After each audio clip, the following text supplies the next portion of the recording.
कल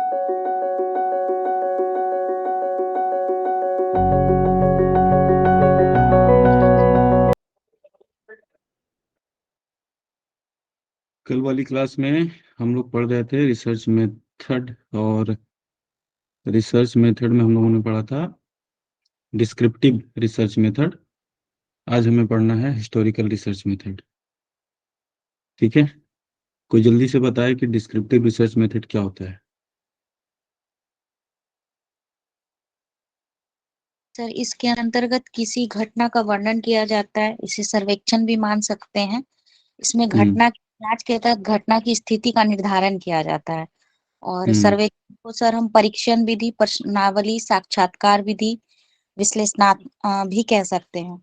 और दूसरा सर आपने बताया था विश्लेषणात्मक सर्वेक्षण, उसको दस्तावेज के आधार पर करेंगे, अवलोकन के आधार पर करेंगे, और हम्म। कार्य का संबंध को सर इसमें पता करेंगे। ठीक है, डिजाइन और मेथड में क्या अंतर होता है। डिजाइन एक सर डिजाइन रूपरेखा है, जो किसी रिसर्च को करने से पहले हम डिजाइन तैयार करते हैं, योजना बनाते हैं कि इसे हम कैसे करेंगे। और मेथड सर वो तकनीक है जिसको हम रिसर्च को करने के लिए उन तकनीकों के सहारे में रणनीतियां प्रक्रिया अपनाएंगे सर, वो रिसर्च टेक्निक है। कोई और बताए। मेथड डिजाइन पर आधारित है, न कि डिजाइन मेथड पे। हम्म। मेथड में सर विश्लेषण पर बल दिया जाता है और डिजाइन पर सर डाटा के कलेक्शन पे। ठीक है, बहुत बढ़िया। Historical research method, historical research के बारे में पहले भी हम लोगों ने बात किया था एक दो क्लास पहले। आज इसके बारे में कुछ पॉइंट्स लिखेंगे हम लोग। जैसा कि नाम से ही पता चल रहा है कि हिस्टोरिकल मतलब ऐतिहासिक, जो इतिहास से संबंधित हो, जो अतीत से संबंधित हो। तो पहला पॉइंट यही लिखिए आप लोग, अतीत से संबंधित। अतीत का मतलब समझते हैं आप लोग। पहले बीत पास चुका। पास्ट, बीता ठीक है। हुआ। अतीत से संबंधित।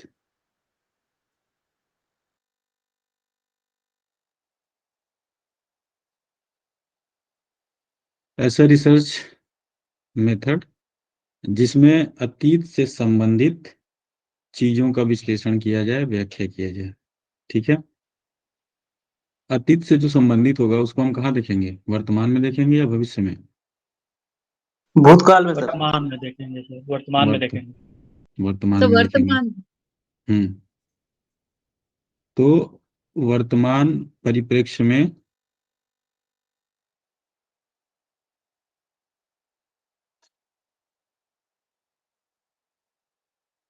ये क्या होगा, देखने का साधन होगा। कौन सा, अतीत ऐतिहासिक रिसर्च मेथड वर्तमान की चीजों को अतीत के आधार पर देखेंगे।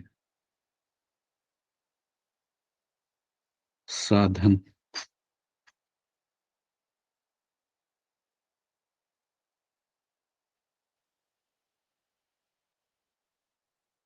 इसमें जो डेटा कलेक्शन होगा वो वर्तमान में कलेक्ट होगा कि अतीत में जाके होगा। अतीत में होगा। वर्तमान में। तो वर्तमान वर्तमान में होगा। वर्तमान में होगा सर। अतीत में जाकर डेटा का कलेक्शन होगा। यही सब कंफ्यूजिंग होता है। कि सर अतीत की जब तक जानकारी नहीं होगी तो सर प्रेजेंट सही सही आंकड़े नहीं मिलेंगे। बिल्कुल सही बात है। किसी चीज का जब ऐतिहासिक परिप्रेक्ष्य में हम अध्ययन करेंगे तो इतिहास में उसके बारे में क्या कहा गया है वहां से पहले डेटा इकट्ठा करेंगे। ठीक है, और उसको देखेंगे कैसे, वर्तमान परिप्रेक्ष्य में। डेटा कहाँ से उठाएंगे, इतिहास में जाकर के, इतिहास की चीजों को। अभी मैं बताऊंगा इसमें कौन कौन से दस्तावेज आएंगे जो आपको डेटा उठाने में मदद करेंगे। डेटा को आंकड़े कहते हैं, साक्ष्य कहते हैं, ठीक है, सामग्री कहते हैं। तो कभी मैं डेटा बोलूँ तो इसका मतलब ये तीनों होता है। स्टार बना के अगर आप लोग चाहें तो बगल में लिख सकते हैं। तो अतीत में जाकर डेटा, डेटा का मतलब ब्रैकेट में लिख लीजिए, साक्ष्य, आंकड़े या सामग्री।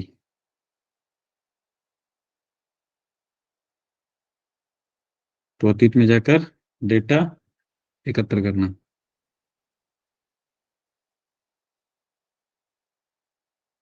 और बताइए, और क्या होगा हिस्टोरिकल रिसर्च मेथड में? इसमें स्रोत क्या होगा, सूचना का स्रोत क्या होगा? Secondary sir. सर सेकेंडरी क्या? डेटा होगी। सेकेंडरी डेटा होगा। प्राइमरी क्यों नहीं हो सकता? प्राइमरी इसलिए नहीं हो सकता सर कि ये पहले से यूज किया गया है। जब कोई शोधकर्ता के द्वारा सर पहली बार जाकर किसी इस टॉपिक पे सर्वे किया जाता है या आंकड़े इकट्ठा किए जाते हैं तो सर प्राइमरी डेटा होता है। इसमें दोनों डेटा हो सकता है, ठीक है। प्राइमरी और सेकेंडरी डेटा वाले में पढ़ेंगे, अभी आप लोग कंफ्यूज मत होइए, इसमें प्राइमरी सेकेंडरी का सवाल ही नहीं है। डेटा इंटरप्रिटेशन पढ़ेंगे तो उसमें पढ़ेंगे प्राइमरी डेटा और सेकेंडरी डेटा। तो इसमें सूचना का स्रोत क्या क्या होगा? कोई अभिलेख होगा कि नहीं होगा? साहित्यिक पुस्तकें, हम्म। साहित्यिक सर। अभिलेख क्या होता है? प्राइमरी होता है कि सेकेंडरी होता है? सेकेंडरी। सेकेंडरी डेटा होगी। प्राइमरी डेटा का मतलब ये होता है कि जो मूल डेटा, ठीक है। और सेकेंडरी डेटा का मतलब ये है कि जो मूल डेटा के हवाले से बात की जाए या उसका हवाला दे करके लिखा जाए, ठीक है। प्राइमरी का मतलब क्या होता है कि जो सबसे पहला अभिलेख प्राइमरी डेटा होता है, ठीक है। समाचार पत्र सेकेंडरी डेटा होता है, क्योंकि समाचार पत्रों में उस अभिलेख के बारे में लिखा जाएगा। तो इसमें दोनों ही डेटा होता है। अभी प्राइमरी सेकेंडरी का डिवीजन नहीं करना है। संदेश ने चूंकि डेटा इंटरप्रिटेशन की क्लास किया हुआ, इसलिए उन्होंने वहां से उठा दिया इसको। तो अभिलेख, समाचार पत्र, और क्या क्या आएगा इसमें? डायरियां आएंगी कि नहीं आएंगी? आएगी सर। या डायरियां आएंगी। किसी ने कोई पत्र लिखा हुआ है तो पत्र को बनाया जाएगा इसमें, ठीक है। यात्रियों के विवरण, कभी कभी यहीं से सवाल पूछ देता है कि निम्नलिखित में से कौन सा ऐतिहासिक शोध प्रवृत्ति के लिए स्रोत का कार्य करेगा, सूचना का कार्य करेगा, ठीक है। तो उसमें दे देगा यात्रियों का विवरण, पत्र, समाचार पत्र, और चौथा ऑप्शन रहेगा सभी। क्या लगाएंगे आप लोग? सभी। सभी। तो यात्रियों के विवरण भी इसमें होते हैं सूचना के स्रोत में। ऐतिहासिक, ऐतिहासिक शोध प्रवृत्ति मैंने आपको बता दिया, ऐतिहासिक वाला पूरा डिटेल में बताया था उस दिन। व्याख्या वाला बताया था, वर्णन बताया था, जीवनी भी होगा ना इसमें? जीवनी भी बिल्कुल होगा, क्यों नहीं होगा।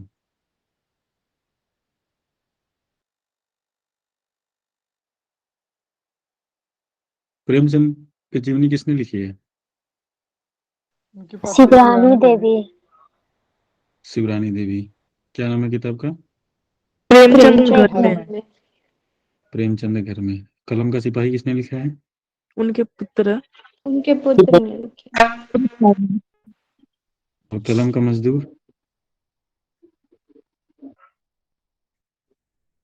Ram Vriksh Benipuri. Out of syllabus question आ गया, ठीक है। इसको ढूंढ के आइएगा आप लोग, होमवर्क है ये। जो सोशल साइंस के रिसर्चर होते हैं, वो जब ऐतिहासिक शोध प्रविधि का उपयोग करते हैं तो मूल रूप से तीन तरह के स्रोतों को अपनाते हैं वो, ठीक है। कौन से वो तीन स्रोत हैं उसको आप लोग लिखिए, इससे परीक्षा में सवाल आ सकता है।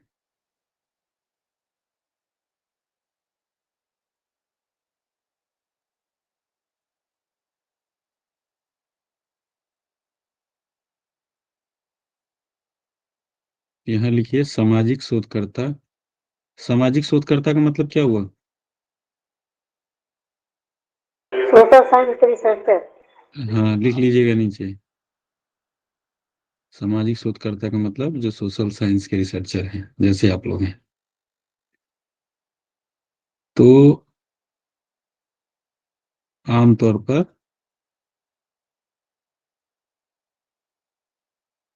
ऐतिहासिक जो जानकारी होती है,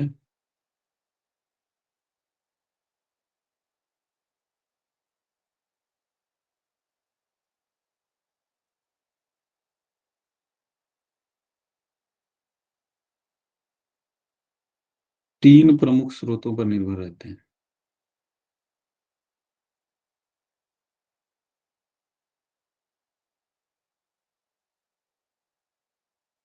कौन कौन से 3 स्रोत हैं?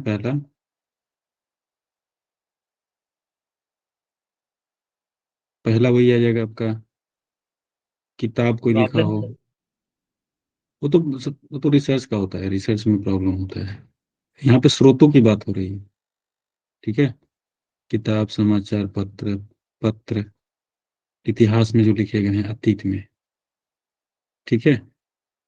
तो अतीत में लिखे गए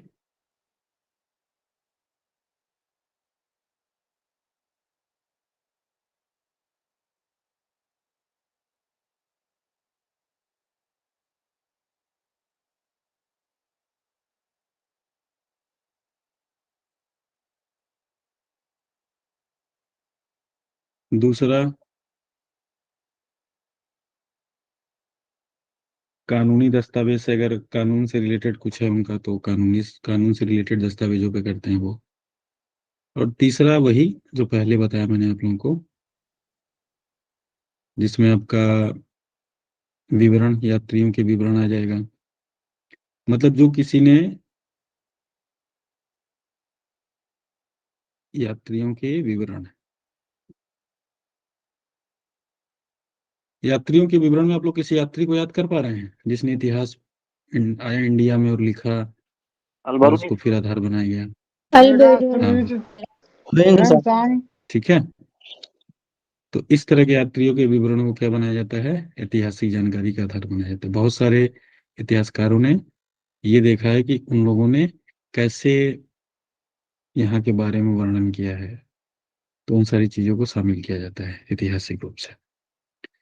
इस बारे में कोई किताब लिख रहा है, कोई राइटर जो है, समाचार पत्रों में जो छप जाती हैं चीजें, वो वाली चीजें आ जाएंगी। तो मुख्य रूप से यही 3 स्रोत होते हैं। अब इसके कई सारे कैटेगरी बना के आप लोग समझ सकते हैं।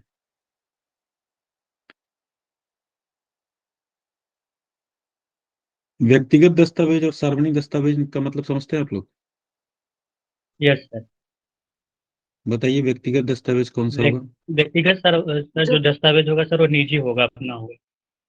और सार्वजनिक जो एग्जाम्पल होगा दीजिए, सबके लिए जीवनी होगा। से एग्जाम्पल दीजिए, कोई उदाहरण देके किसी का बताइए। जीवनी से हो सकता है। जीवनी किस में आएगा? सार्वजनिक। व्यक्तिगत सर, व्यक्तिगत है। जीवनी व्यक्तिगत है। Diary? Diary sir, diary sir व्यक्तिगत। व्यक्तिगत में आ जाएगा सर। व्यक्तिगत है सर डायरी। पत्र? सर पत्र व्यक्तिगत है सर। डायरी तो निजी भी हो सकता तो है। निजी व्यक्तिगत होता है कि सामाजिक होता है? आप लोग सर ये दिक्कत है। इसको निजी लिख दूं मैं? सब शब्द बदलते आप लोग परेशान हो जाते हैं। व्यक्तिगत को निजी बोल सकते हैं, नहीं बोल सकते हैं? यस सर, दोनों। बिल्कुल बोल सकते हैं। इंग्लिश में बोलेंगे इसको पर्सनल। अब इसको व्यक्तिगत कीजिए, निजी कीजिए। पर्सनल को निजी बोलते नहीं बोलते? बोलते हैं। सार्वजनिक को क्या बोलते हैं? पब्लिक। पब्लिक, ठीक है। इसमें क्या क्या आएगा? पत्रिकाएं जो होती हैं वो किसमें आएंगी? समाचार सार्वजनिक होगा पत्र सर। वैसे। मैगजीन्स, ठीक है। जो मैगजीन्स आप लोग पढ़ते हैं, पत्रिकाएं। समाचार पत्र अलग हो गया। समाचार पत्र क्या होता है?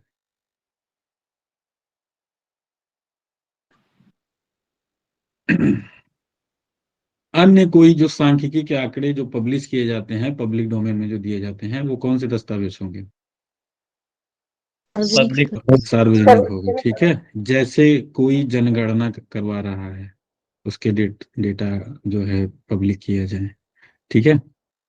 कई सारे गवर्नमेंट जो कानूनी का मतलब ये जो लिखा हुआ है यहाँ पे, इसको आप सरकारी दस्तावेज लिख सकते हैं, ठीक है। अगर सरकारी दस्तावेज आए तो परेशान नहीं हो जाने की सर ने तो कानूनी बताया था, कानूनी लिखा ही नहीं है। जैसे अंग्रेजों ने कई सारे सर्वे करवाए थे, और वो सर्वे जो है सरकारी रिकॉर्ड में दर्ज थे, तो उस समय की परिस्थितियों के बारे में जानने के लिए उन सरकारी रिकॉर्ड्स को भी आधार बनाया जाता है, ठीक है। जैसे किसान आंदोलन हुआ था, तो किसान आंदोलन के समय उस समय सरकार में क्या रिकॉर्ड है, किस तरह से उस पे बात की गई, उसको लेकर के क्या बिल पारित किया गया, ठीक है। तो सारे गवर्नमेंट रिकॉर्ड में आएगा। तो ये मुख्य रूप से 3 होते हैं। इसको आप लोगों को पता होता है, लेकिन आप लोग कंफ्यूजन में सवाल गलत करते हैं, इसलिए मैंने इसको लिखवा दिया। क्लियर है सबको? जी सर। जी ऐतिहासिक शोध प्रवृत्ति पूछा जाएगा तो आप लोग बता पाएंगे कि नहीं बता पाएंगे?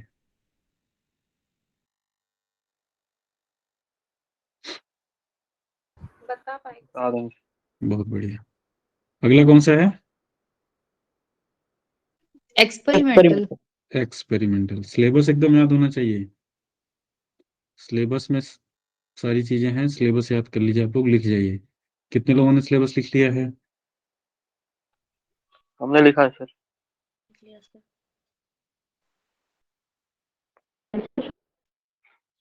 सब लोग हाथ उठा रहे हैं। जिसके नोट्स बनाए हैं सर उसी के पहले सिलेबस ही लिख दिए। हाँ, पहले टॉपिक शुरू करने से पहले सिलेबस ही लिखिए आप लोग।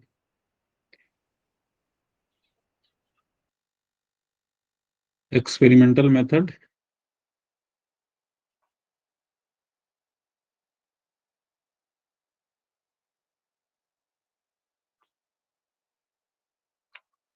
एक्सपेरिमेंटल मेथड बताइए। बताया था इसके बारे में, जल्दी से बताइए क्या होता है।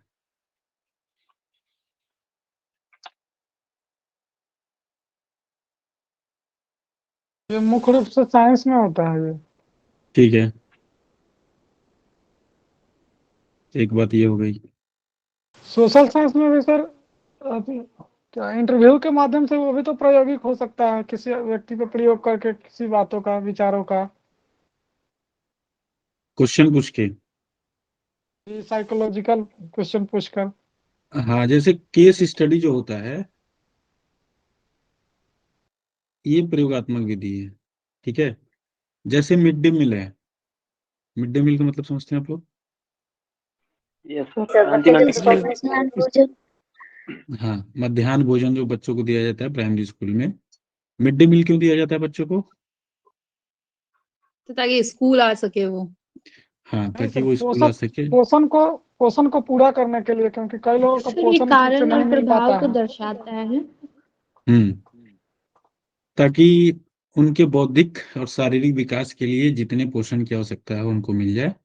ऐसे बच्चे जो भोजन की वजह से नहीं आ पाते हैं स्कूल, क्योंकि उनके परिवार में जो लोग हैं वो दिन भर मेहनत करते हैं, तब शाम को खाना मिलता है, और इस वजह से बच्चों को भी कहीं ना कहीं काम करना पड़ता है।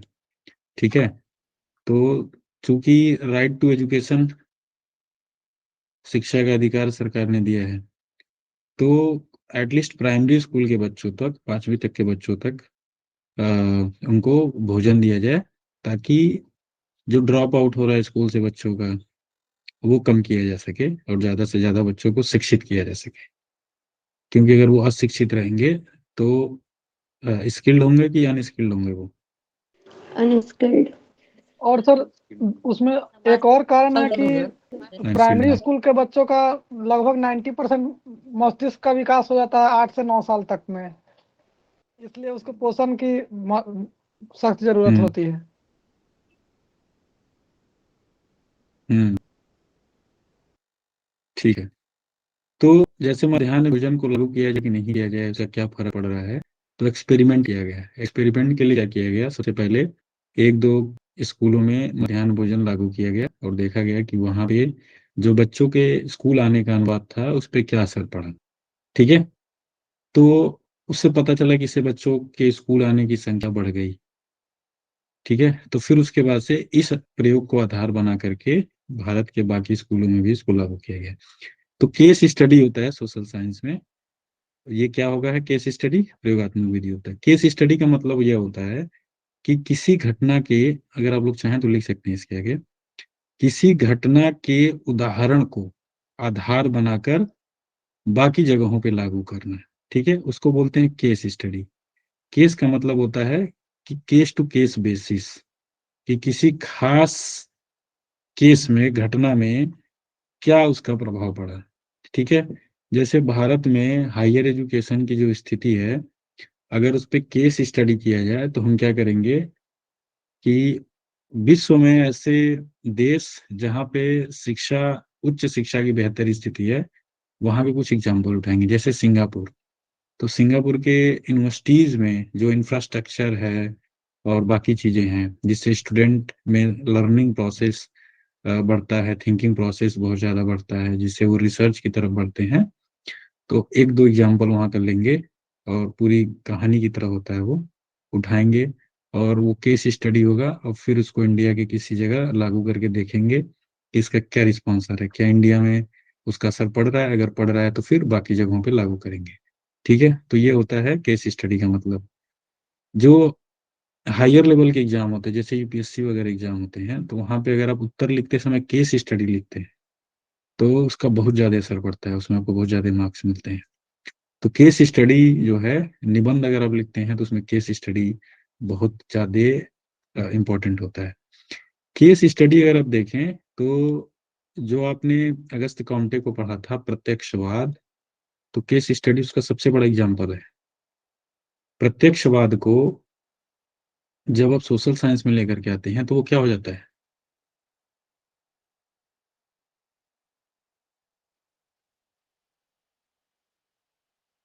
पहली बार सुन रहे हैं आप लोग ये चीज? वो अनुभववाद हो जाता है। अनुभववाद हो जाता है। बहुत बढ़िया। तो केस स्टडी बेसिकली क्या होता है? अनुभव होता है। अनुभव के आधार पे एक जगह लागू किया, उससे क्या अनुभव प्राप्त हुआ, अगर अच्छा अनुभव प्राप्त हुआ फिर बाकी जगह पे उसको लागू करेंगे। तो केस स्टडी की जब बात होती है तो बेसिकली अनुभववाद की बात होती है। आप लोग समझ पा रहे हैं? जी। ठीक जी है। सर। जो विभिन्न नमूने उठाए जाते हैं, नमूना का मतलब समझते हैं आप लोग? सैंपल हाँ, गुड, जो सर्वे के माध्यम से सर इकट्ठा किया जाता है। ठीक है। नमूना का मतलब पूछा जाए तो उसको सैंपल से आप लोग समझ जाते हैं। तो जो सर्वेक्षण के माध्यम से जो सांख्यिकी के आंकड़े होते हैं, जैसे किसी गांव में कितने महिलाएं शिक्षित हैं, तो वो कैसे पता चलेगा? वहां जा करके सर्वेक्षण करना पड़ेगा फिर। ठीक है, सर्वेक्षण करना पड़ेगा। और अगर मैं कहूँ कि किस किस वर्ग की महिलाएं ज्यादा शिक्षित हैं, तो आपको उस तरह का डेटा इकट्ठा करना पड़ेगा। ठीक है, तो जो सैंपल होते हैं वो भी एक्सपेरिमेंटल मेथड में आते हैं। जब आप लैब में जाएंगे तो आपका पूरा खून निकाल लेते हैं कि खून का सैंपल लेते हैं, ब्लड का सैंपल लेते हैं? सैंपल सैंपल लेते हैं। ठीक है, तो जब एक्सपेरिमेंट होता है तो सैंपल के आधार पे होता है। जब वैक्सीन का अगर हम ट्रायल कर रहे हैं, एक्सपेरिमेंट कर रहे हैं, तो किसी एक व्यक्ति, एक चूहे, एक बंदर को लगा के देखेंगे कि सबको लगा देंगे? एक बंदर या एक चूहे को लगा के देखेंगे। ठीक है, तो एक्सपेरिमेंट में सैंपल का बहुत इंपॉर्टेंस होता है। उसी को केस स्टडी भी कहते हैं कि हमने एक गांव पे पहले लागू किया। ठीक है, एक व्यक्ति, एक बंदर, एक खरगोश, एक चूहे पे लागू किया और देखा उसका क्या इफेक्ट आ रहा है, फिर उसके बाद बाकी चीजों पे लागू किया जाता है। तो एक्सपेरिमेंट करना इसी को कहते हैं कि पहले इस पे किया, देखा क्या हो रहा है, अगर हो रहा है तो ठीक बात है, फिर दूसरे पे किया, फिर 5 6 7 8 किया, अगर सब सक्सेसफुल निकल गया, उसका कोई साइड इफेक्ट नहीं आ रहा है, फिर उसको पब्लिक डोमेन में लेकर के आते हैं। क्या कुछ सैंपलों पर एक्सपेरिमेंट करने के बाद ये बताया जा सकता है कि भविष्य में इसका क्या प्रभाव पड़ेगा? जी सर। Yes sir. तो ये प्रिडिक्टिव होता है। क्या होता है? प्रिडिक्टिव। प्रिडिक्टिव को कह सकते हैं भविष्यवाणी, आप लोग समझते होंगे। तो भविष्यवाणी लिख लीजिए, आसान है सबसे। भविष्यवाणी या कोरिलेटिव भी कह सकते हैं, सहसंबंधी। सुना हुआ नाम है पहले? हाँ, कोरिलेटिव। कि हमने इस पे एक्सपेरिमेंट किया और इसका ये हुआ कि बढ़िया रहा, तो बाकी पे बढ़िया होगा कि नहीं होगा? होने की संभावना ज्यादा है। ठीक है, तो भविष्यवाणी ऐसी ही होती है। 100% जो होता है वो भविष्यवाणी नहीं होता है। भविष्यवाणी में गलत होने की भी संभावना रहती है।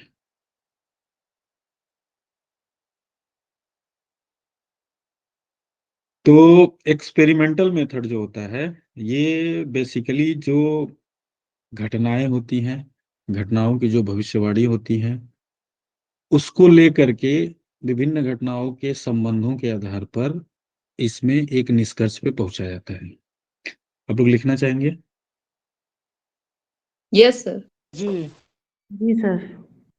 ठीक है। आज सर आप केस के ऊपर क्या लिखे हैं सर? मुख्य रूप से विज्ञान। चलिए आज आप लोग थोड़ा इंग्लिश में लिखिए।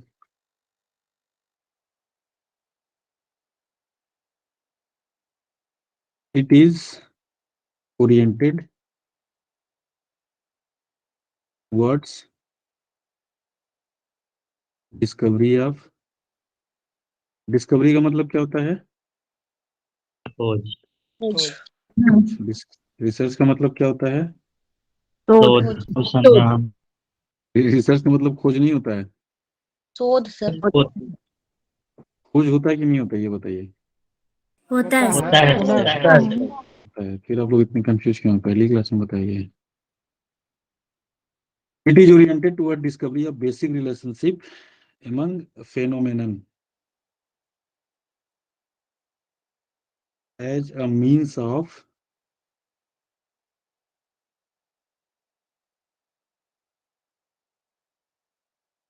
predicting। तो नेक्स्ट लाइन में लेते हैं।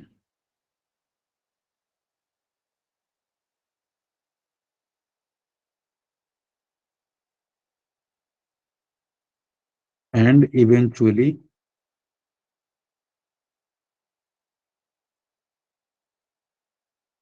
controlling their occurrence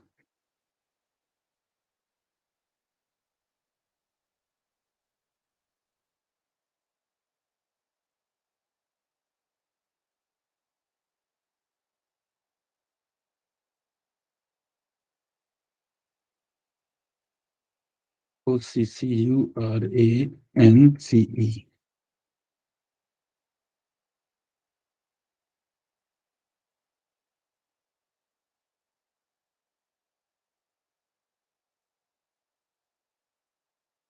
into following types।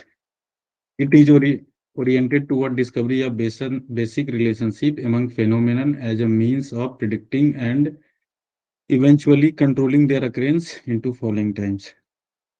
कौन कौन से होते हैं इसमें? यही चारों। ठीक है। फॉलोइंग टाइप्स में यही चारों लिखिएगा। तो 1 2 3 एंड 4। ठीक है। डिस्कवरी का मतलब खोज करना। बेसिक रिलेशनशिप का मतलब वही मूल क्या संबंध है एमंग घटनाओं के बीच में as a mean of predicting भविष्यवाणी करने के क्रम में इवेंचुअली कंट्रोलिंग देयर अक्रेंस। ठीक है।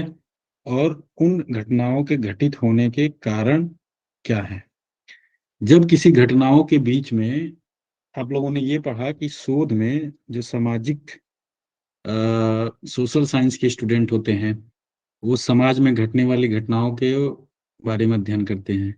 अगर उन घटनाओं का वैज्ञानिक तरीके से अवलोकन और निरीक्षण किया जाए तो एक वैज्ञानिक विधि होगी करने की। ठीक है। प्रयोगात्मक ऐतिहासिक विधि में आपने पढ़ा कि घटनाओं का हम ऐतिहासिक परिप्रेक्ष्य में जाकर के व्याख्या करते हैं, अतीत से आंकड़ों को उठाते हैं और देखते हैं उसकी क्या स्थिति है। प्रयोगात्मक विधि में आप क्या करते हैं? दो घटनाओं के बीच में आप देखते हैं कि क्या संबंध है और उस घटना का जो संबंध है उसको नियंत्रण करने वाला कारक कौन सा है, उसका भविष्य में क्या असर पड़ेगा। ठीक है। इन सब चीजों के आधार पर आप इसमें अध्ययन किया जाता है प्रयोगात्मक विधि का, जिसमें से आप केस स्टडी के द्वारा जान सकते हैं, नमूने के द्वारा जान सकते हैं और भविष्यवाणी या सहसंबंधी के द्वारा भी आप उसमें जान सकते हैं। चीजों के बारे में आप आगे बता सकते हैं। ये क्लियर है कि कंफ्यूज हो गए आप लोग?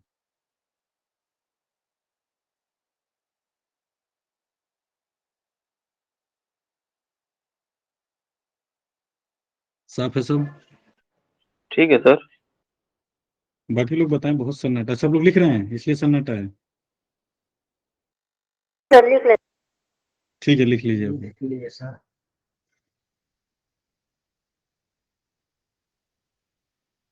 किसी को डाउट हो रहा तो पूछे कुछ, अगर लग रहा है नहीं समझ में आ रहा है।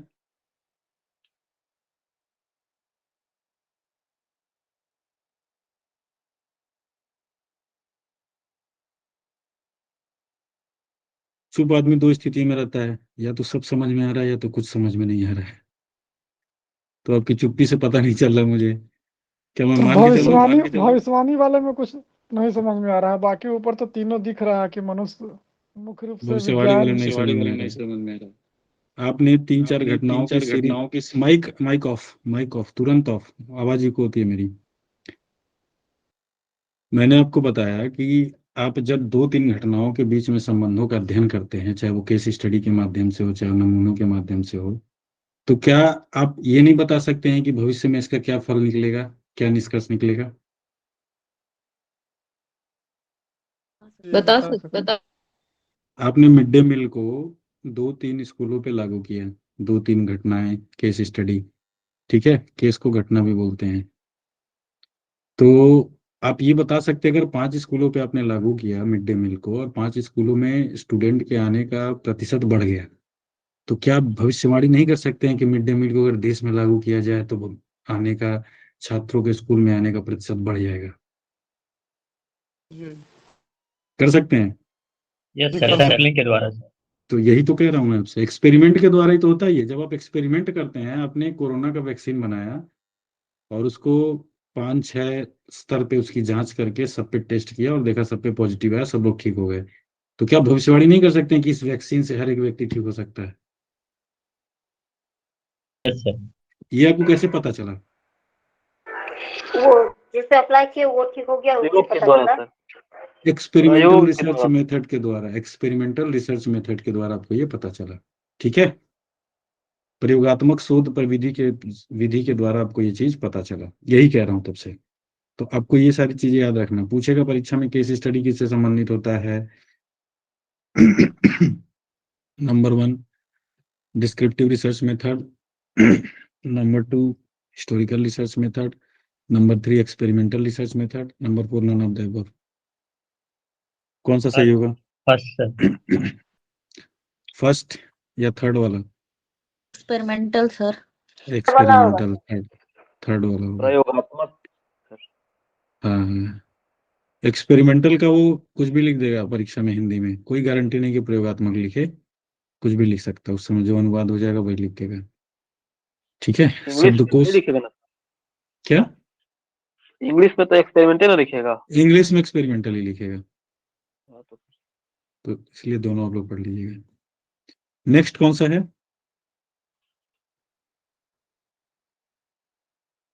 कंपैरिजन।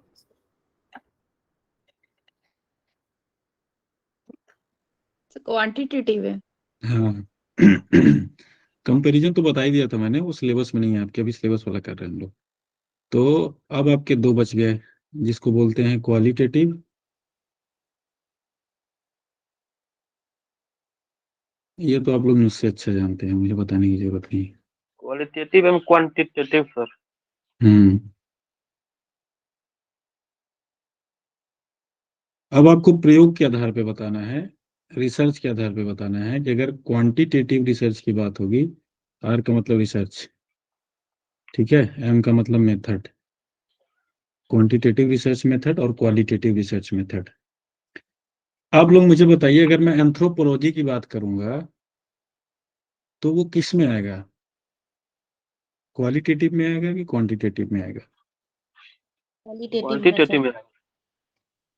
सोच के बोलना है, बिना सोचे कुछ नहीं बोल देना है, क्योंकि क्वांटिटेटिव और क्वालिटेटिव बहुत ज्यादा समझा दिया आप लोगों को, लिखवा भी दिया है, और ये बहुत पुरानी बात नहीं है, 2-3 दिन पहले की बात है बस। बताइए किस में आएगा? हाँ सर। मानव विज्ञान, एंथ्रोपोलॉजी किस में आएगा? क्वालिटेटिव आएगा। क्वालिटेटिव। Good, qualitative. इसमें सर बहुत गुण की बात हो रही है सर। बहुत बढ़िया। एंथ्रोपोलॉजी लिखते हैं इसको। अनु है ये क्लास में? आज अनु, यस सर। ये तो फेवरेट है आपका ना एंथ्रोपोलॉजी। कौन क्लास में एंथ्रोपोलॉजी पोलॉजी कर रहा था उस दिन जब मैं पढ़ा रहा था तुम? मानव विज्ञान मुझे अच्छा लगता है सर, बीएड में बहुत पढ़े हैं। अच्छा, क्या क्या पढ़ना होता है इसमें? बच्चों के कैसे डेवलप किया जाए, बच्चों के मस्तिष्क को कैसे बढ़ाया जाए। हम्म चाइल्डहुड एंड ग्रोइंग अप है। अगर एथिकल एक्सपेरिमेंट की बात हो, एथिकल इंक्वायरी की बात हो, तो किस में आएगा, क्वालिटेटिव में कि क्वांटिटेटिव में?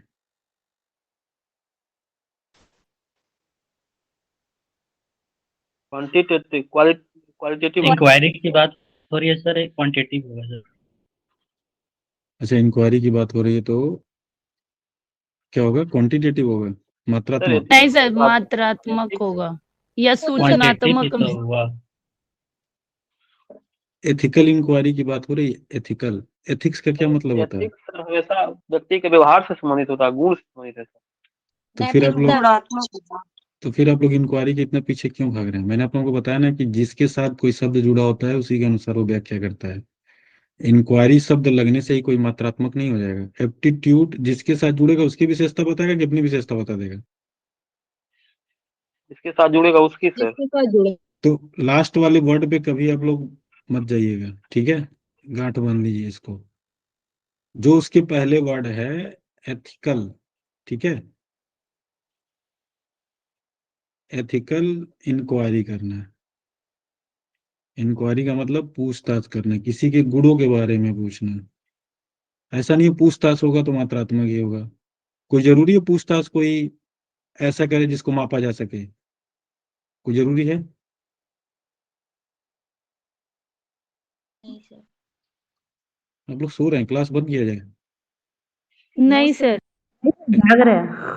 सोच रहे हैं। नहीं, अच्छा। ये बढ़िया जवाब था सर, सोच रहे हैं।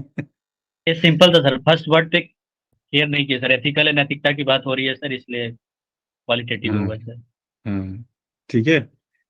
तो एथिकल इंक्वायरी जिसको बोलते हैं नैतिक जांच या नैतिक पूछताछ। क्वांटिटेटिव और क्वालिटेटिव के बारे में इसलिए नहीं बताया क्योंकि पहले बता दिया हूं। कोई है इस क्लास में जिसको क्वांटिटेटिव क्या होता है और क्वालिटेटिव क्या होता है इसमें डाउट है? अगर है तो बिंदास होकर बताइए, एक बार फिर बता दूंगा मैं।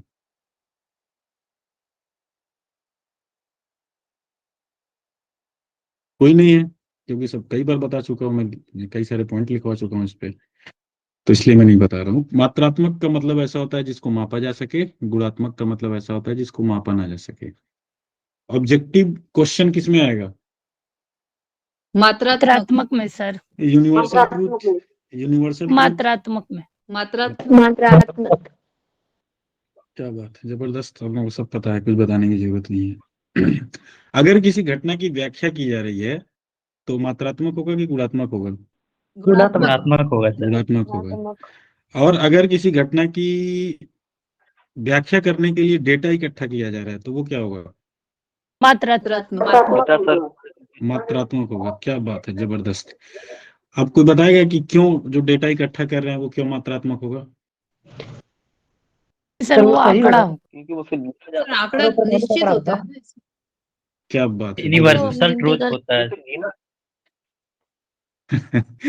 आंकड़ा यूनिवर्सल ट्रूथ नहीं होता है, नहीं सर, आंकड़ा वो गिना निश्चित जा होता है। सकता है। वो गिना जा वो सकता है। निश्चित होता है। यूनिवर्सल ट्रूथ और निश्चित में आप लोग अंतर समझते हैं?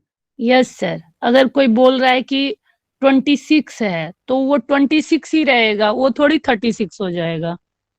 तो ये निश्चित है कि यूनिवर्सल ट्रूथ है? नहीं सर, वो निश्चित निश्चित है, गिन कर सर, पता लगाए हैं ना। दोनों है सर। सर आंकड़ा है कि अभी दोनों 9:19 हो रहा है, लेकिन हर जगह 9:19 नहीं ना हो रहा है। गुड, बहुत बढ़िया सत्यम। ठीक है, तो यूनिवर्सल ट्रूथ का मतलब जो सबके लिए कॉमन हो। जैसे sun rises in the east, सूरज पूरब में निकलता है, तो क्या किसी के लिए पश्चिम में निकल सकता है पूरे अर्थ पे? Yes sir. Yes sir. Sir. Yes sir yes कौन कह सर। रहे हैं?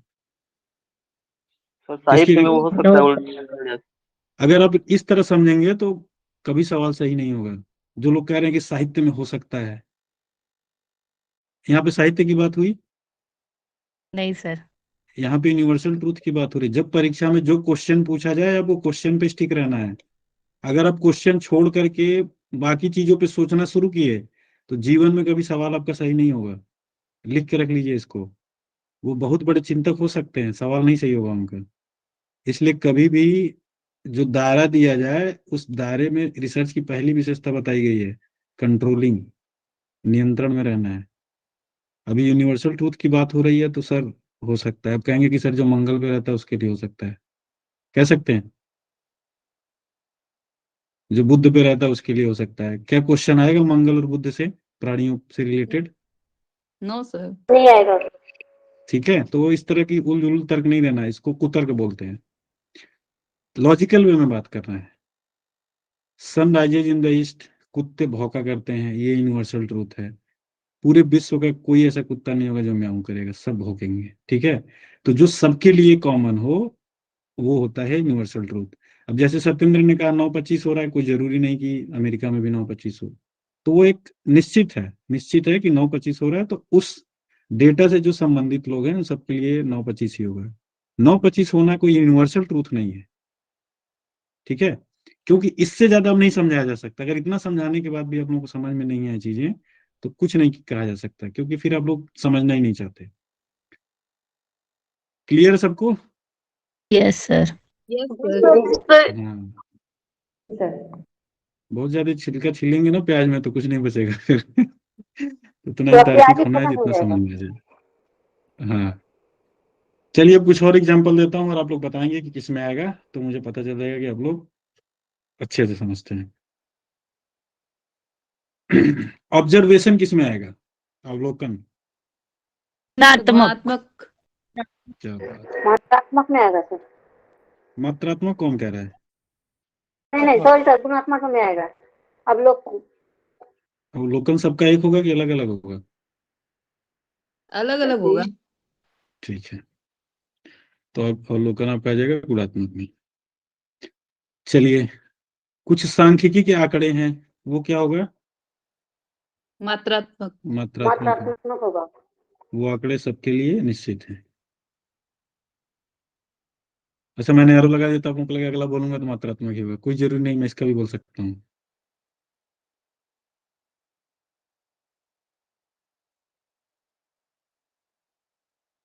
क्या बताऊँ, अब सब आप लोगों को पता है। तो जो निश्चित हो, जिसमें वस्तुनिष्ठता हो, ऑब्जेक्टिविटी हो, जो सबके लिए समान हो, वो मात्रात्मक होता है। ठीक है, अब आप लोग मुझे बताइए कि कुछ स्टूडेंट्स, हाई स्कूल के कुछ स्टूडेंट्स, एक एग्जांपल दे रहा हूँ, परीक्षा में ऐसे सवाल पूछेगा। हाई स्कूल के कुछ स्टूडेंट अपने शिक्षक के बारे में कुछ सोचते हैं। गुणात्मक। गुणात्मक। ये हो गई सर, कंप्लीट कर लिया आपने? ये पूरा बोला नहीं ना? सोचना जहाँ लग गया तो आगे क्या फिर बोलेंगे। हाई स्कूल के छात्र अपने शिक्षक के बारे में क्या सोचते हैं, ये किसके अंतर्गत आएगा? गुणात्मक। गुणात्मक। एक स्टूडेंट की सर ऐसा जरूरी है कि सर कि सारे स्टूडेंट वैसे ही कर रहे होंगे कि स्टूडेंट सर नंबर है, घटा ही तो है सर, इसलिए सर क्वांटिटिव होगा। सोच के बताइए आप लोग, तर्क चाहिए मुझे, तर्क। तर्क देना कि सर सर ऐसा सोचा, इसके पीछे ये तर्क है। स्टूडेंट्स का नंबर इम्पोर्टेंट नहीं है, इसमें स्टूडेंट्स क्या सोचते हैं उस शिक्षक के बारे में वही बता रहा है इसमें। क्या बात है, बहुत बढ़िया, शेख रूबीना। के बारे में अलग अलग ही होगा तो वो गुणात्मक में जाएगा। यहाँ पे सबसे पहले ये क्लियर है कि इसमें स्टूडेंट की संख्या इंपॉर्टेंट नहीं है, क्योंकि बोला गया हाई स्कूल के सोचना। छात्र अपने शिक्षक के बारे में क्या सोचते हैं, तो स्टूडेंट की संख्या से डिसाइड नहीं करना है कि मात्रात्मक है कि गुणात्मक है। अब आगे बढ़िए आप लोग, ये एक स्टेप आप लोगों ने क्लियर कर लिया, ये स्पष्ट है आप लोगों को। अब आगे बताइए।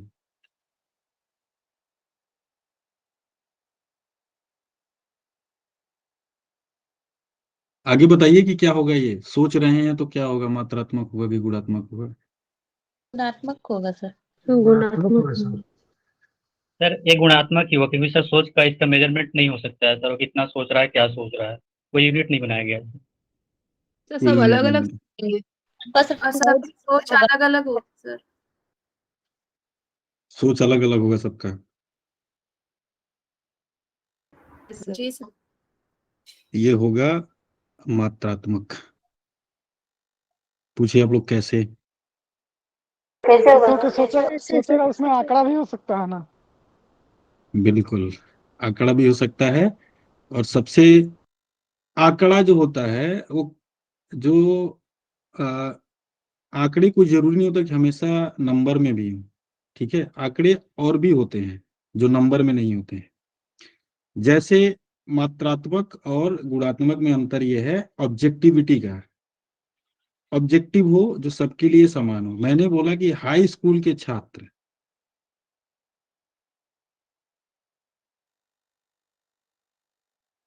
तो ये कोई एक छात्र है या छात्रों का एक समूह है? छात्रों का एक छात्रों का समूह है। समूह है, छात्रों का एक समूह है और इनका एक शिक्षक है। अब कोई एक व्यक्ति शिक्षक के बारे में सोच रहा है कि समूह सोच रहा है शिक्षक के बारे में? कौन सोच रहा है? समूह सोच रहा है। समूह समूह सोच रहा है। तो क्या शिक्षक के बारे में जो ये सोच रहे हैं वो इन सब के लिए ऑब्जेक्टिव है कि नहीं है? है सर। ये इन सब के लिए तो एक समान है, निश्चित है। अंदर इसलिए की बात हो गई सर। अंदर की बात नहीं होगी। जैसे पूरे क्लास का एक ओपिनियन होता है, एक सोच होती है कि ये टीचर बहुत अच्छा है या ये टीचर अच्छा नहीं है। ठीक है, तो आपको ऑब्जेक्टिविटी का भी ध्यान रखना है कि ऑब्जेक्टिविटी क्या सबके लिए एक समान है? सबके लिए का मतलब कि जिसकी बात की जा रही है उसके लिए। ठीक है, जैसे मैंने अभी आपको बताया कि अगर धरती की बात की जा रही है, सूरज पूरब में निकलता है, ये धरती को ध्यान में रख के बोला जा रहा है कि मंगल बुध शुक्र शनि सबको ध्यान में रख के बोला जा रहा है? धरती सर। धरती को सभी अर्थ को। तो आपको उस क्वेश्चन का जो आधार है उसको ध्यान में रखना है। कोई कहे कि सर ये सार्वभौमिक सत्य नहीं हो सकता क्योंकि मंगल पे नहीं निकलता है सर पूरब में। तो ये क्या हो गया, आपने क्वेश्चन के आधार को ध्यान में रखा कि गायब कर दिया? ठीक है, गायब कर दिए। गायब कर दिया। तो इसको ध्यान रखना, अगर कोई समूह किसी को लेकर के राय बनाता है तो वो एक ऑब्जेक्टिव राय है। जैसे भारत के लोग किसी चीज के बारे में एक राय बनाए, वो जरूरी नहीं कि संख्या में हो। ठीक है, वो राय जो हो जरूरी नहीं कि नंबर में हो, लेकिन चूंकि वो राय पूरे भारतीय की है, पूरे भारत के लोगों की है, तो वो एक ऑब्जेक्टिव है। वो एक मात्रात्मक रिसर्च के अंतर्गत आएगा। ठीक है, स्वास्थ्य देखभाल सुधार के लिए आम जनता की राय क्या है? ये मात्रात्मक होगा कि गुणात्मक? गुणात्मक। मात्रात्मक होगा सर। मात्रात्मक होगा। आम जनता की राय पूछी जा रही है, एक व्यक्ति की राय पूछी जा रही है कि आम जनता की? आम आम जनता जनता की। जनता के एक व्यक्ति सुबह उठता है, अगर कोई एक्सरसाइज करता है, हरी सब्जियां खाता है, फल खाता है, तो जो खाएगा वो सब स्वस्थ हो जाएगा कि किसी एक व्यक्ति पे ही लागू होता है ये? एक व्यक्ति पे लागू होगा। एक व्यक्ति पे नहीं, जो खाएगा वो स्वस्थ हो जाएगा। स्वास्थ्य देखभाल के लिए जो गाइडलाइन होती है वो एक व्यक्ति के लिए होती है कि पूरे समुदाय के लिए होती है? पूरे गाइडलाइन समुदाय सबके के लिए लिए होगा। होती है। ठीक है, तो वही मैं कह रहा हूं कि अगर स्वास्थ्य देखभाल सुधार के लिए आम जनता की राय क्या होगी, वो सेम सबका एक ही राय होगी कि स्वस्थ रहने के लिए आपको क्या होना चाहिए, भोजन सही होना चाहिए, फिजिकल एक्सरसाइज होना चाहिए। ठीक है, तो ये सारी चीजें आती हैं। मात्रात्मक में ही जाएगा ना सर? ये मात्रात्मक में जाएगा। किसी एयरटेल के कस्टमर, ठीक है, एयरटेल के जो ग्राहक हैं, एयरटेल के ऐसे लोग जिनके पास एयरटेल का मोबाइल है, वो लोग एयरटेल जो सर्विस प्रोवाइड कर रहा है उसके बारे में क्या सोचते हैं? ये किस में आएगा? मात्रात्मक। कैसे आएगा ये बताइए? क्योंकि सर बहुत वहाँ सारे समूह लोग की बात हो रही है सर। Airtel good. के सब लोगों की बात। ठीक है, वहाँ समूह की एक बात हो कस्टमर रही की है सर, बात नहीं हो रही है, यहाँ पे एक खास समूह की बात हो रही है। एयरटेल के जो कस्टमर्स हैं उन सब की बात हो रही है। तो जहां पे समूह के बारे में पूछे, जो समूह के लिए निश्चित हो वो मात्रात्मक होगा। ठीक है। उस तरह से तो हाई स्कूल का भी था, हाँ, तो वो भी तो में मात्रात्मक तो ही था। गुणात्मक हुआ। कहाँ तो गुणात्मक बताए हुआ? कि मात्रात्मक। मात्रात्मक। मात्रात्मक में लिखा मात्रा हुआ है इसको। सत्येंद्र के बगल में जो बैठा हुआ है, उनको थोड़ा जगाए, सो गए हैं, वो नींद में आ गए लग रहा है। आप लोगों की तरफ ठंड का क्या माहौल है? बढ़ गई है ठंड या ठीक है? जी थोड़ी सी बढ़ी है। थोड़ी सी बढ़ी है तो कितने लोग ऐसे हैं जो रजाई में या कंबल में लेट करके क्लास कर रहे हैं? नहीं सर, भागलपुर की तरफ उतना नहीं है। इतनी ठंड नहीं है सर। इतनी ठंड नहीं है। कितने लोग ऐसे हैं जो लेट करके क्लास कर रहे हैं हेडफोन लगा के?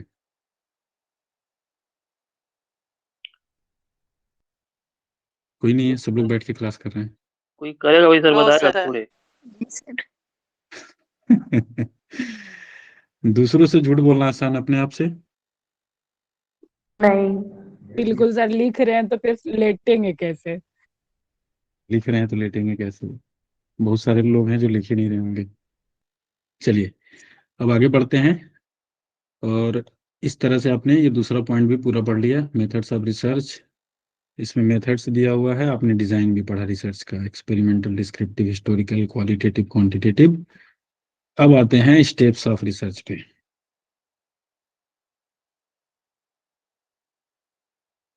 चलिए अब पहली क्लास पे चलते हैं। पहली क्लास में आप लोगों को बताया गया था शोध क्या है, रिसर्च क्या है, खोज क्या है, गवेषणा क्या है।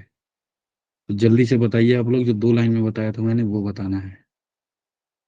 बताइए शोध क्या है? Find out this sir hidden fact, ज्ञान का विषय। ठीक है,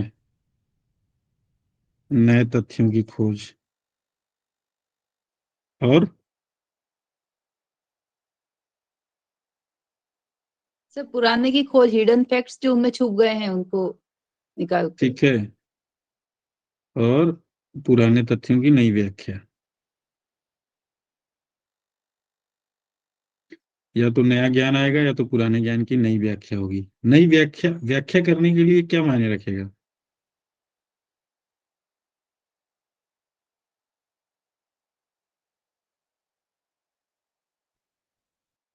क्या उसमें मायने रखेगा? जो सर, जो आंकड़ा होगा, जो तथ्य निकल कर आएगा सर। आंकड़ा तो सबके लिए एक ही होगा ना, व्याख्या के लिए तो दृष्टिकोण मायने रखेगा। दृष्टिकोण सर, सॉरी। दृष्टिकोण मायने रखेगा। या तो आप कोई नया आंकड़ा लेकर के आ जाइए, तब आपकी व्याख्या अलग हो जाएगी। नहीं तो नई तरीके से कुछ बताइए। हम्म। शोध की जरूरत क्यों पड़ती है? कोई क्या हो? नवीनतम ज्ञान के लिए सर। सर समस्या। समस्या। समस्या। सर जब समस्या आती है तब समस्या जब आती है तो उसके समाधान के चक्कर में आप नई चीजें लेकर के आते हैं, या तो नए ज्ञान लेकर के आ जाएंगे या तो नया तथ्य लेकर के आ जाएंगे। ठीक है, आवश्यकता हो सकती है कि नहीं हो सकती है? Yes sir. सर आवश्यकता ही तो सर आविष्कार की जननी होती है। जननी है। तो समस्या के उत्तर की खोज। समस्या का हल किसके पास होता है?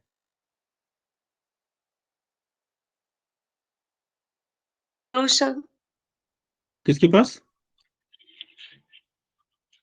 खोज करने में पता चलेगा सर। मनुष्यों खोज के पास करने सर। की। रिसर्चर के पास सर। रिसर्चर के पास, मनुष्यों के पास। खोज करने पे पता चलेगा। क्या बात है, सभी क्रिएटिव उत्तर थे। तो समस्या के जब उत्तर की खोज करेंगे तो आपके सामने क्या चुनौती होगी? तो चुनौती होगी कि हो सकता है कि जो हम खोजना चाह रहे हैं उसके बारे में साक्ष्य जो है बहुत कम अवेलेबल हो। सही भी हो सकती है, गलत भी हो सकती है जब शोध करेंगे। ये डिपेंड करता है कि सर समस्या किस प्रकार की। सर उत्तर की खोज हम कैसे करें, ये बताया था आप लोगों को, समस्या की जड़ कहाँ है, याद आ रहा है?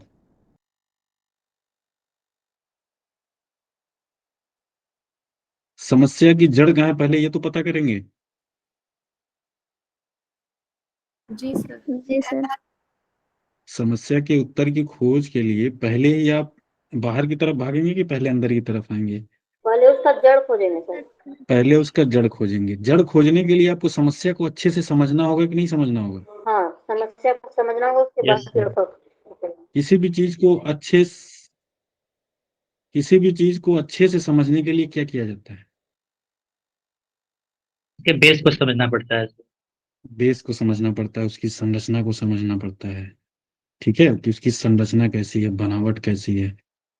तो क्या आप उस समस्या का निरूपण करेंगे कि नहीं करेंगे?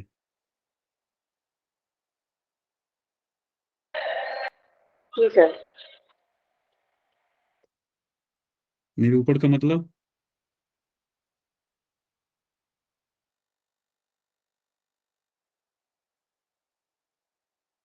पहली बार सुन रहे हैं आप लोग निरूपण शब्द? नहीं सर, सुना है सर। नहीं सर, सुना हुआ लेकिन याद नहीं आ रहा है। याद नहीं आ रहा। हल करना निरूपण क्या जैसे? हल हल करना करना तो अच्छा, फिर वो तो जांच निष्कर्ष करना हो जाएगा। सर, जांच हल तो करना जैसे निष्कर्ष है। क्यों हुआ। क्यों हुआ? निरूपण को ब्रेक कीजिए, आप लोग बताया तो आप लोगों को, कोई नया वर्ड है तो क्या करना है। जब नया शब्द आए तो उसको छोटे छोटे में तोड़िए, अभी आपको पता आ जाएगा क्या अब नए निरूपण रूपों किन से शब्दों देखना से सर, मिलकर बना।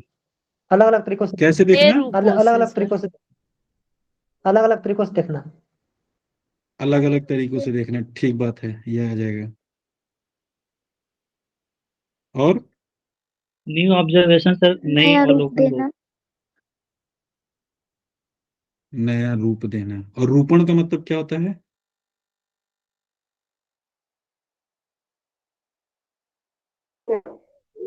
टाइम। प्रारूप रूपण का बोल मतलब नहीं सकते। समझते आप लोग? प्रारूप सर, नई स्ट्रक्चर। रूपों, हाँ, प्रारूप। नई प्रारूप तरीके बोल से सकते खोजना, हैं, ये स्ट्रक्चर बोल सकते हैं। प्रारूप बोल सकते हैं, स्ट्रक्चर बोल सकते हैं। रूप शब्द सुने आप लोगों ने? रूप, फॉर्म, सर रूप, बताया गया आकार। क्लास में कभी? हाँ, तो सबसे पहले समस्या का समस्या की संरचना कैसी है इसको निर्धारित करना है। इस समस्या की संरचना कैसी है। निरूपण का मतलब उसकी संरचना को डिफाइन करना, उसकी समस्या की संरचना को समझना कि समस्या कितनी जटिल है, कैसी है, क्या है समस्या। कभी कभी ये लोग कहते हैं समस्या है, बहुत ज्यादा समस्या है। उनसे पूछा जाता है क्या समस्या है, तो वो खुद सोचने लगते हैं कि समस्या है क्या, ये तो नहीं पता है, लेकिन समस्या है। तो सबसे पहले समस्या को समझना पड़ेगा। अगर आप किसी चीज को समझेंगे तभी उसका समाधान निकाल पाएंगे, नहीं तो भटक जाएंगे। भटक जाना। भटक जाएंगे। तो सबसे पहला स्टेप क्या होगा रिसर्च का? समस्या। स्टेप सर, प्रॉब्लम ही तो होगी। सबसे पहला स्टेप फॉर्मू यही होगा सर, समस्या का निरूपण। Formulation of research problem. ठीक है, जिसको बोलते हैं शोध समस्या का निरूपण।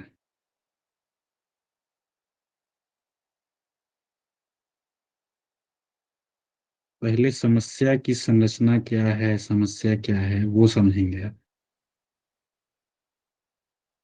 समस्या ये है कि ये पेड़ है और इस पे से सेब जो है वो नीचे क्यों गिरा, ऊपर क्यों नहीं चला गया, ये समस्या है।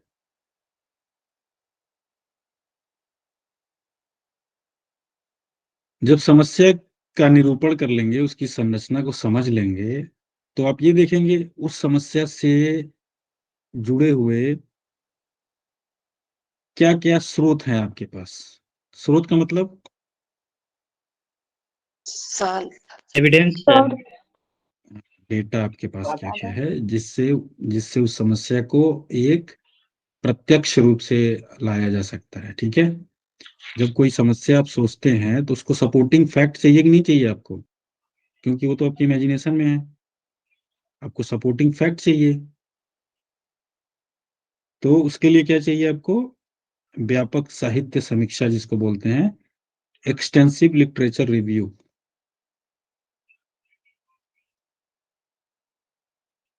एक्सटेंसिव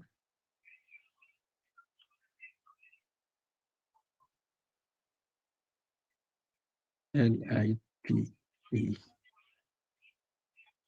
लिटरेचर रिव्यू, इसको बोलते हैं व्यापक साहित्य समीक्षा। साहित्य शब्द का यूज इसलिए किया गया है क्योंकि आप लोग सोशल साइंस के स्टूडेंट हैं। यूजीसी नेट जेआरएफ की जो परीक्षा होती है वो सोशल साइंस के स्टूडेंट के लिए होती है कि साइंस के स्टूडेंट के लिए होती है? Social science. Social social science. ठीक है, इसमें किसी कंफ्यूजन तो नहीं है ना? साइंस के स्टूडेंट के लिए सीएसआईआर कराता है एग्जाम।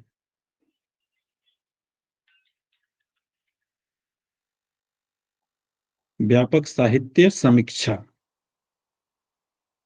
व्यापक साहित्य समीक्षा का मतलब कि उस समस्या को समझने के लिए क्या क्या चीजें हैं आपके पास। क्या पहली बार वो बात आप कह रहे हैं, वो समस्या आपके सामने आई है, या उससे पहले और लोगों के पास भी वो समस्या आई है सामने? ठीक है, ताकि आप समस्या को और अच्छे से उसका विस्तार कहाँ तक है उसको समझ सकें आप। उसके बाद आपको क्या चाहिए समस्या के समाधान के लिए?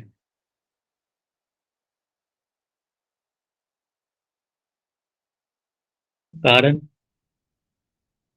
ऑब्जेक्टिव। ऑब्जेक्टिव चाहिए आपको कि इस समस्या को सॉल्व करने का मेरा उद्देश्य क्या है। ठीक है, developing the objectives. Developing the objective.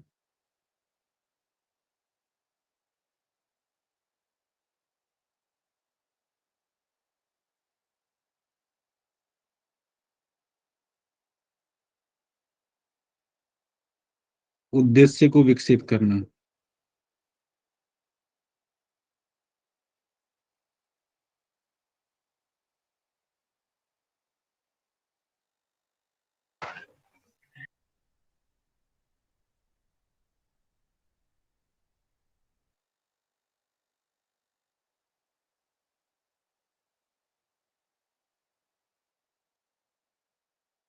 तो समस्या के उद्देश्यों को विकसित करना।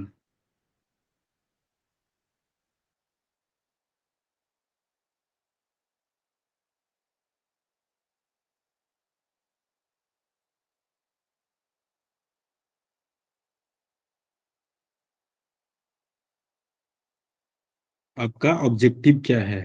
समस्या को सॉल्व करने के पीछे आपका ऑब्जेक्टिव क्या है, क्या उद्देश्य है, यही समस्या क्यों?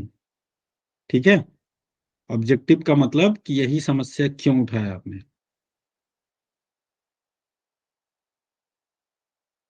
अब जब उद्देश्य आपको पता चल जाएगा, ठीक है, निष्कर्ष। निष्कर्ष पे नहीं आना अभी। जब आपका उद्देश्य पता चल जाएगा तब आपको बनाना पड़ेगा research design. Research design, preparing the research design. Design क्या होता है पता है आप लोगों को? नो। Yes sir. जैसे आपका उद्देश्य क्या है कि आपको एक घर चाहिए, समस्या ये है कि आपके पास घर नहीं है। ठीक है, व्यापक साहित्य उठा करके देखा तो पता चला कि बहुत लोगों के पास घर है, बहुत लोगों के पास घर नहीं है। तो आपका क्या कारण है घर नहीं होने का?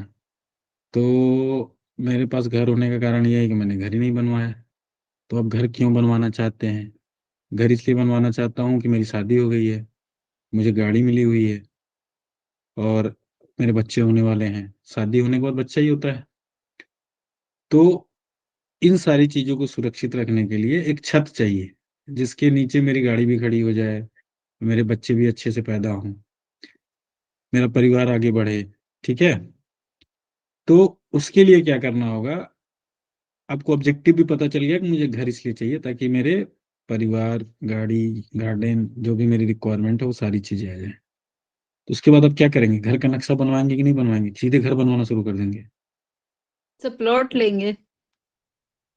हाँ, प्लॉट आप ले लेंगे, कोई दिक्कत नहीं है, लेकिन घर के लिए प्लॉट की जरूरत पड़ती है ये आपको कैसे पता चलेगा? नक्शा से।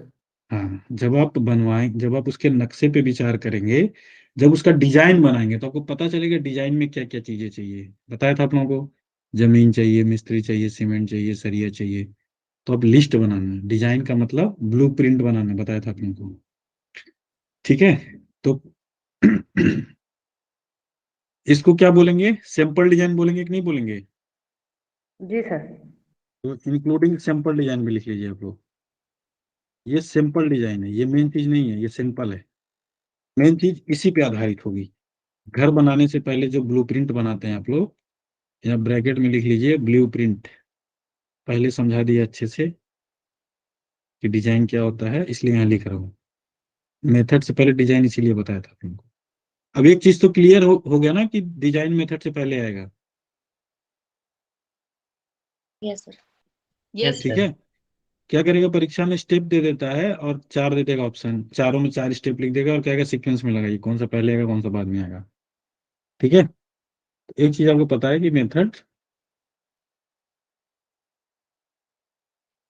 किसके बाद आएगा? सर अब इसके बाद ही डिजाइन के आएगा। बाद। डिजाइन के बाद। और प्रॉब्लम कहाँ आएगा? डिजाइन के बाद मेथड, मेथड के पहले बाद प्रॉब्लम प्रॉब्लम आएगा। तो प्रॉब्लम पहले कब आएगा? प्रॉब्लम आएगा उसके बाद सबसे मेथड। पहले आएगा। प्रॉब्लम सर फर्स्ट में आएगा सर। ये त्रिभुज याद है, कल फर्स्ट। बनवाया था। सर ये है यस सर। प्रॉब्लम, ये है पहले डिजाइन, प्रॉब्लम फिर डिजाइन उसके बाद मेथड। Design method. मेथड। ठीक है, तो 3 स्टेप आप लोगों को पता चल गया है रिसर्च का। ठीक है, तो स्टेप स्टेप से एक सवाल आ रहा है, इससे एक सवाल आता है। यहाँ ऊपर आप लोग हेडिंग लिखना चाहें तो लिख लीजिए, शोध के चरण।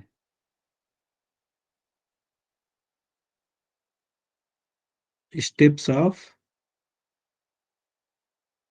रिसर्च। ठीक है, preparing the research design including sample design. तो शोध का डिजाइन तैयार करना, शोध का डिजाइन तैयार करना। ये ज के नीचे बिंदी लगाई है मैंने, इसको पता है क्या बोलते हैं? क्या बोलते हैं इसको? नहीं पता है। नुक्ताक्षर। नुक्ता बोलते हैं। आप लोग लगाते हैं कि बस मैं ही लगाता हूँ? नहीं लगाते हैं हम लोग। लगाइए लगाइए लगाइए।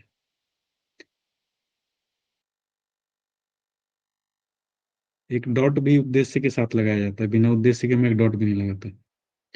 तो जब डॉट लगाए तो आप लोगों को लगाना है। ठीक है, अब कोई बताए अगला क्या आएगा स्टेप, इसके बाद क्या होगा? मकान का नक्शा बन गया है, अब क्या करना है बताइए? सर मेथड चूज करेंगे सर। सामग्री लाके बनाएंगे। उसके लिए सर मटेरियल चाहिए good sir. Good good, material चाहिए। अब आपके पास आएगा डेटा।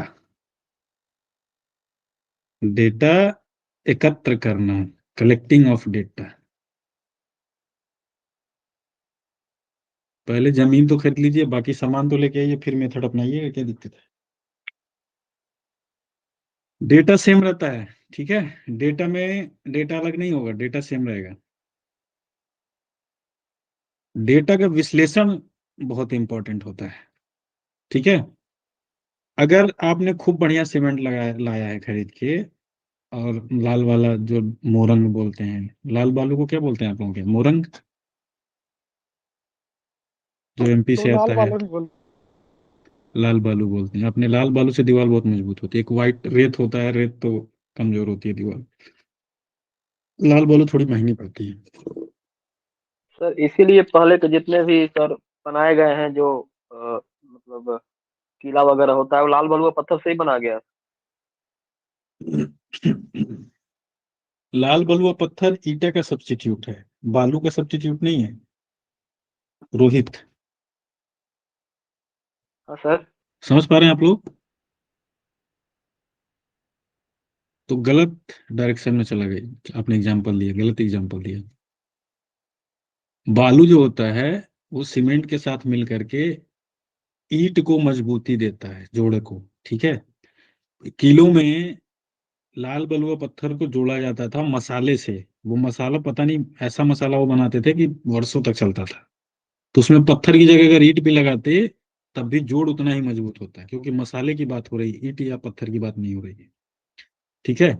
तो डेटा एकत्र करने का मतलब कि अब सामग्री इकट्ठा करना। अगर आप जो बालू और सीमेंट का एक रेशियो होता है कि 3 बोरा बालू डलेगा फिर 1 बोरा सीमेंट डलेगा, तो कुछ लोग क्या करते हैं 5 बोरा बालू डलवा के 1 बोरा सीमेंट डलवा देते हैं।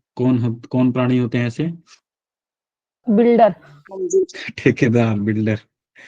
उनको उनको प्रॉफिट लेना होता है। तो मटेरियल सेम है, मेथड बदल दिया, तो क्या निष्कर्ष पे असर पड़ेगा कि नहीं पड़ेगा? पड़ेगा। ठीक है। दीवार मजबूत होगी कि कमजोर होगी? कमजोर। कमजोर। ठीक है। तो बताइए अगला क्या होगा? डेटा भी इकट्ठा कर लिया, अब क्या होगा? Data analysis sir. क्या बात है। Processing and analysis of data.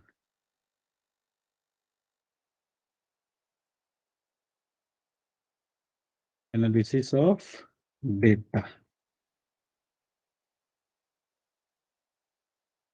Processing और एनालिसिस ऑफ डेटा के बाद क्या होता है?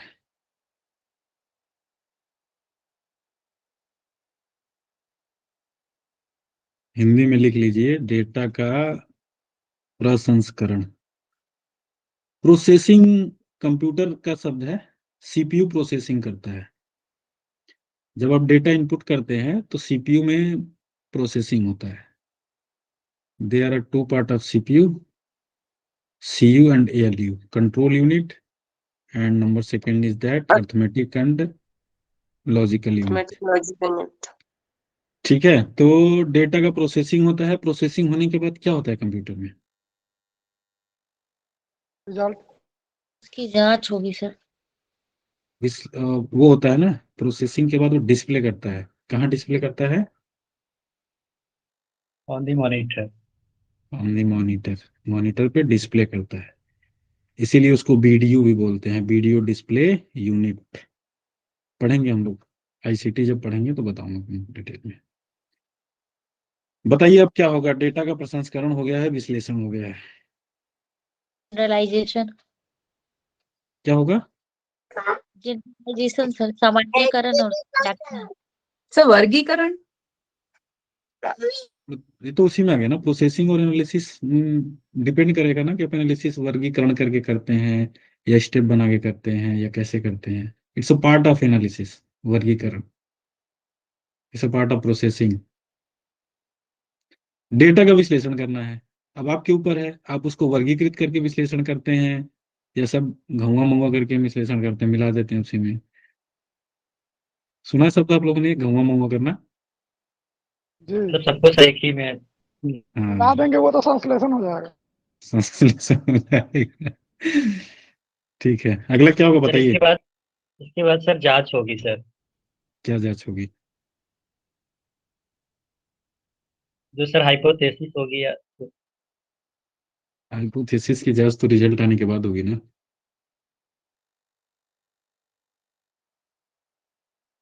डेटा का व्याख्या इसमें नहीं होगा, जनरलाइजेशन। उसी का है, विश्लेषण का ही पार्ट है जनरलाइजेशन। तो सर फिर रिसर्च डिजाइन होगा। अच्छा, फिर दोबारा डिजाइन आएगा? किसने मेथड बताया? आएगा। लिखेंगे क्या राइटिंग? डिजाइन के बाद फिर डिजाइन आएगा? डिजाइन तो आ चुका है ना। एक शब्द होता है जिसका नाम होता है निष्कर्ष, रिजल्ट। सुना है आप लोगों ने? जी सर। वो आ जाएगा, वो आ जाएगी। रिपोर्ट तैयार किए ही रिसर्च आ जाएगी। कंक्लूजन, रिजल्ट, निष्कर्ष। ठीक है। तो ये जो निष्कर्ष होगा ये कैसे आ जाएगा? हवा में आ जाएगा कि जो आप लिखेंगे वो होगा? जो रहता है। तो आप एक रिपोर्ट तैयार करेंगे जो आपका निष्कर्ष होगा, तो वो रिपोर्ट के रूप में होगा। तो रिपोर्ट की तैयारी और निष्कर्ष लिख सकते हैं इसको। जो लास्ट में कंक्लूजन निकलेगा उसको आप लिखेंगे कि ये निष्कर्षों पे पहुंचा, ये मेरे फाइंडिंग आउट्स है। आपका ब्लड का टेस्ट हुआ तो जो रिजल्ट निकलता है उसको क्या बोलते हैं? Result blood test. रिपोर्ट बोलते हैं, ब्लड रिपोर्ट। ठीक है, वो रिपोर्ट होता है और रिपोर्ट ही रिजल्ट होता है। एग्जाम में जो आपकी मार्कशीट मिलती है उसको रिपोर्ट कार्ड भी बोलते हैं। क्या बोलते हैं? Report card. Report card. सुना हुआ है कि नया शब्द ला दिया मैंने? सुना हुआ है। सुना हुआ है सर। नहीं तो सर। जो रिजल्ट होता है उसको रिपोर्ट कार्ड भी बोलते हैं, उसको रिपोर्ट की तैयारी भी बोलते हैं। तो अगर परीक्षा में ऐसे लिख दे तो कंफ्यूज नहीं होना है, लिख लीजिए सामने। रिजल्ट को रिपोर्ट कार्ड भी बोलते हैं, क्योंकि रिजल्ट जो होता है वो रिपोर्ट के रूप में ही आता है। कुछ पॉइंट्स होंगे, कुछ डिजिट होगा, क्या रिजल्ट निकला। ठीक है, तो रिपोर्ट की तैयारी एवं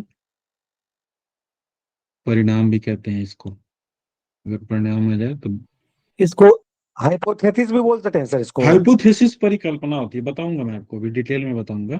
हाइपोथेसिस पे पूरी हाइपोथेसिस पे क्लास होगी, आप लोग निश्चिंत रहिए। हो ठीक है सकता है सर। अगली क्लास हाइपोथेसिस पे ही।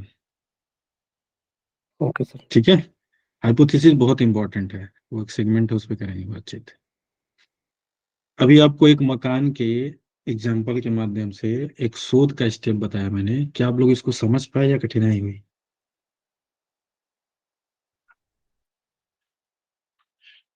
समझ गए सर। पहले जो आपने सर प्रिकॉशनीय जो बताया सर वो काफी हेल्पफुल रहा सर इसे टाइप को समझने के लिए। हम्म,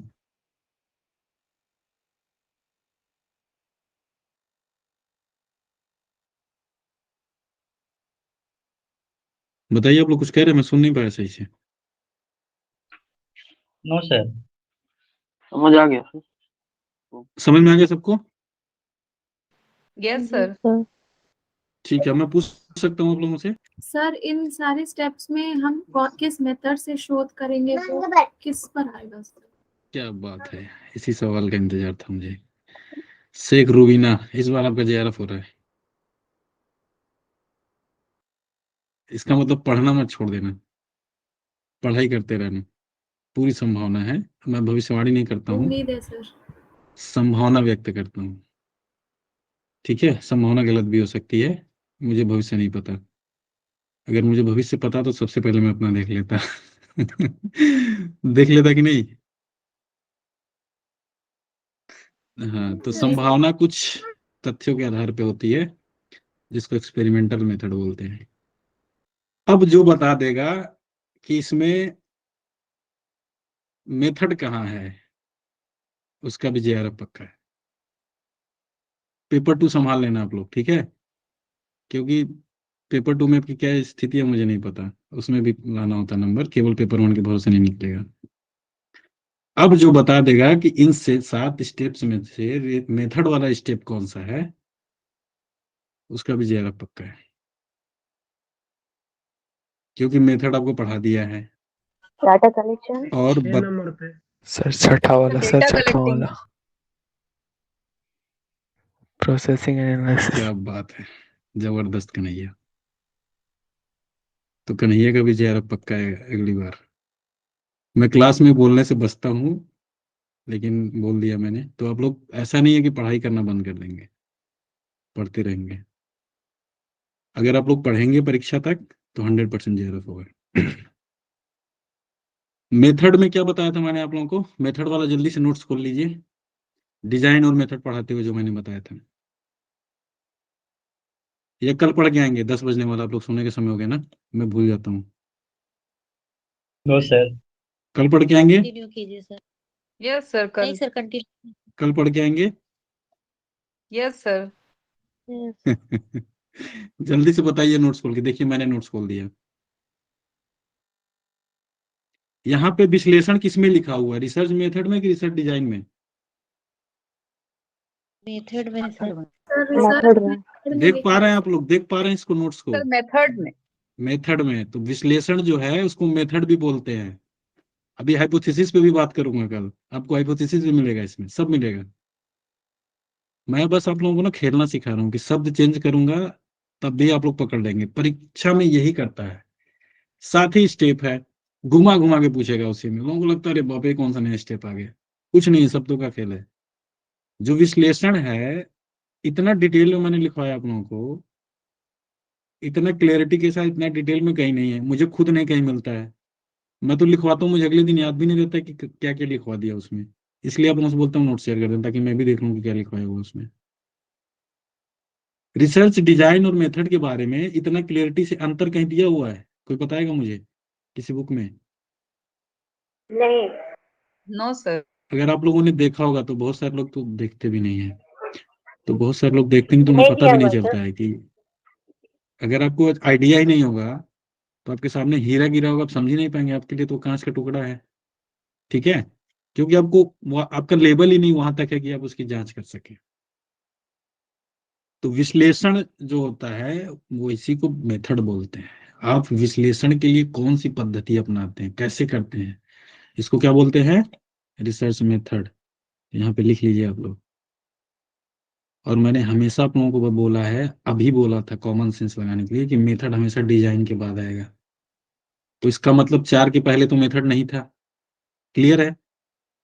इसका मतलब कि स्टेप 1, 2 और 3 और 4 पे डिजाइन है। तो मेथड डिजाइन से पहले होगा कि डिजाइन के बाद होगा? बाद में डिजाइन के डिजाइन के बाद बाद। होगा सर। बाद होगा। और डिजाइन के बाद आपका बचा 5, 6, 7। 7 आपका निष्कर्ष है, तो मेथड इसमें आएगा नहीं। तो बचा क्या? 5-6। 5, 6। इसको बोलते हैं इंटेलेक्चुअल मेथड, इंटेलेक्चुअल गेस करना चीजों का, कि आपको एक चीज की जानकारी थी, 2 चीजों की जानकारी नहीं है, तो पता चल जाएगा।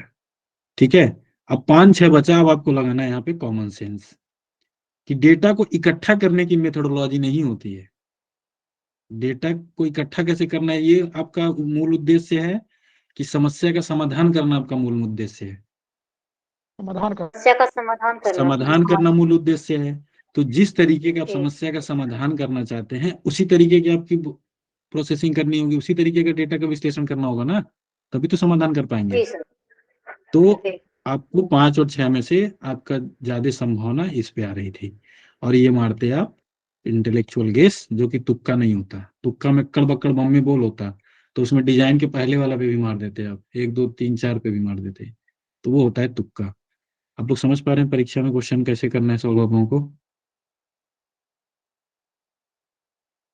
Yes sir. तो ये सिर्फ पढ़ने का खेल नहीं है, ये सिर्फ पढ़ने का खेल नहीं है। परीक्षा सिर्फ पढ़ने से नहीं निकलेगा। 32 घंटा पढ़ के देख लीजिए आप, केवल पढ़ने से एग्जाम नहीं निकलता है। पिछले एग्जाम में बहुत लोगों ने पढ़ा था, बहुत लोगों ने कम पढ़ा था। एक स्टूडेंट ऐसे हैं, मिलवाऊंगा आप लोगों से, मैं भी उन्हें नहीं जानता था। मनोरंजन कुमार राजा, आप लोग जानते हैं? आप नो सुन सर। इन्होंने मुझे बताया कि सर मैं आपका स्टूडेंट हूँ, मुझे नहीं पता था कि ये मेरे स्टूडेंट हैं।